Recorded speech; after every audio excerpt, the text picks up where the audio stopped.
Students, welcome to my channel.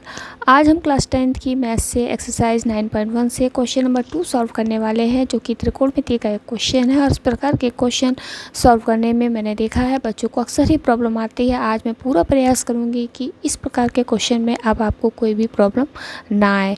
तो सबसे पहले हम जल्दी से प्रश्न पढ़ना शुरू करते हैं। प्रश्न है, आंधी आने से पेड़ टूट जाता है और टूटा हुआ भाग इस प्रकार मुड़ जाता है कि पेड़ का शिखर जमीन को छूने लगता है और इसके साथ 30 डिग्री का कोण बनाता है। पेड़ के पाद बिंदु की दूरी जहां पेड़ का शिखर जमीन को छूता है 8 मीटर है, तो पेड़ की ऊंचाई ज्ञात कीजिए। तो इस प्रकार के जो त्रिकोणमिति के क्वेश्चन होते हैं, इन्हें सॉल्व करने के लिए सबसे पहले इनका चित्र बना लेना चाहिए, एक रेखा आरेख बना लेना चाहिए, जिससे ही हम इनको अच्छे तरीके से सॉल्व कर पाएंगे। तो सबसे पहले जैसा जैसा प्रश्न ने कहा है वैसा वैसा हम आरेख बनाते हैं। प्रश्न में कहा है कि एक पेड़ है, तो अगर हम मान लें कि ये कोई एक पेड़ है, ठीक है, ये देखिए, मान लिया हमने पेड़ है। अब ये पेड़ है, आंधी आने से टूट गया। हम मानते हैं कि ये पेड़ यहाँ से टूट गया, टूट करके इस तरीके से नीचे गिरा, ठीक है। और ये कहा है कि अब पेड़ का जो शिखर है ऊपर से टूटा, यानी ये जो इसका ऊपरी हिस्सा था ये यहाँ पर ज़मीन पर आ गया, छूने लगा। और ये क्या करता है, फिर ज़मीन के साथ में 30 डिग्री का कोण बनाता है, ठीक है। जैसा प्रश्न ने कहा है वैसा ही हम बनाते जा रहे हैं। और पेड़ के पाद बिंदु की दूरी, यानी जड़ वाला हिस्सा, और जो पेड़ का शिखर ज़मीन को छूता है उसके बीच की दूरी दी गई है हमें 8 मीटर, ठीक है। और हमसे कहा है कि पेड़ की ऊंचाई ज्ञात कीजिए। यानी कि अगर हम मान लें ये ए है, ये बी है, और ये सी है, और ये डी है। पहले जो पेड़ था वो सी डी इतना लंबा था, अभी वो यहाँ से टूट गया और टूट करके ये यहाँ पर गिरा के, तो ये हिस्सा ही तो टूट कर यहाँ पर गिरा है। इसका मतलब है अगर हम ये और ये प्लस कर दें, इन दोनों की दूरी ज्ञात करके प्लस कर दें, तो हमें पूरे पेड़ की लंबाई ज्ञात हो जाएगी। अब सॉल्व करने के लिए अगर हम चित्र को ध्यान से देखें तो ये एक समकोण त्रिभुज बन रहा है, ठीक है, ये एक समकोण त्रिभुज बन रहा है। तो समकोण त्रिभुज में हम क्या करेंगे, त्रिकोणमिति का प्रयोग करेंगे। हम जानते हैं कि समकोण त्रिभुज में जो थीटा कोण रहता है उसके सामने वाली भुजा लंब रहती है और इधर वाली भुजा कर्ण रहती है। तो हम कोई ऐसा सूत्र लें जिससे हमें ये लंब पता चल जाए, यानी इन दोनों का यूज़ हो जाए, आधार का और लंब का यूज़ हो जाए। तो हम जानते हैं कि tan theta is equal to होता है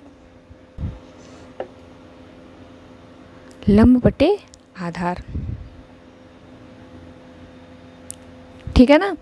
और लंब जो है वो है हमारा AC, और आधार जो है वो हमें दिया गया है 8 मीटर दिया गया है। थीटा की जगह रखेंगे हम 30 डिग्री, यानी कि tan 30 बराबर लंब हमें पता नहीं, AC बटे 8, ठीक है। इसे सॉल्व करेंगे। tan 30 की वैल्यू होती है 1/√3, तो ये आ गया 1/√3 और ये हो गया AC बटे 8,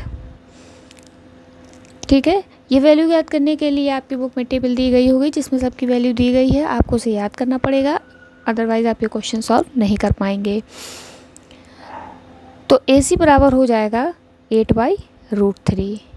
तो यहाँ से हमने AC पता कर लिया। अब हम क्या करेंगे, अब हम कोई ऐसा सूत्र लगाएंगे कि जिसमें हमें कर्ण और आधार मिल जाए। तो कर्ण और आधार मिल जाएगा हमें cos थीटा में। cos थीटा बराबर होता है आधार बटे कर्ण, ठीक। आधार हमें दिया गया है 8 और कर्ण हमें नहीं पता है। थीटा हमारा 30 डिग्री है, यानी कि cos 30 बराबर 8 बटे AB। सेम वैसा ही करेंगे, cos 30 की वैल्यू रखेंगे। cos 30 की वैल्यू होती है √3/2, मैंने बताया आपको टेबल रन करनी पड़ेगी, 8 बटे AB। तो यहाँ से AB यानी कर्ण हमें पता चल गया है 16/√3। क्रॉस मल्टीप्लाई कर लेंगे, सॉल्व कर लेंगे। अब हमने AC और AB का मान त्रिकोणमितीय अनुपातों का प्रयोग करके निकाल लिया है। AC और AB को अगर हम जोड़ देंगे तो यही हमारी पेड़ की लंबाई होगी। तो हम बस फटाफट से ऐसा ही करेंगे। अब पेड़ की ऊंचाई बराबर AC प्लस AB। AC का मान हमने निकाला है, AC का मान हमने निकाला था 8/√3 और AB का मान हमने निकाला 16/√3। जोड़ देंगे, 16 और 8 हो गए हमारे पास 24, 24/√3।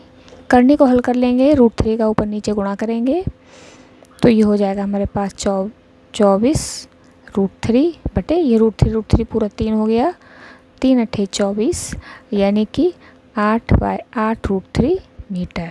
यही हो गई पेड़ की ऊंचाई जो कि हमसे पूछी गई थी। देखा ना आपने, क्वेश्चन बिल्कुल सरल था। हमें क्या करना है, हमें त्रिकोणमितीय अनुपातों के बारे में जानकारी होनी चाहिए और हमें टेबल याद होनी चाहिए। फिर इन क्वेश्चंस में आपको कभी भी कोई प्रॉब्लम नहीं आएगी। Thank you for watching.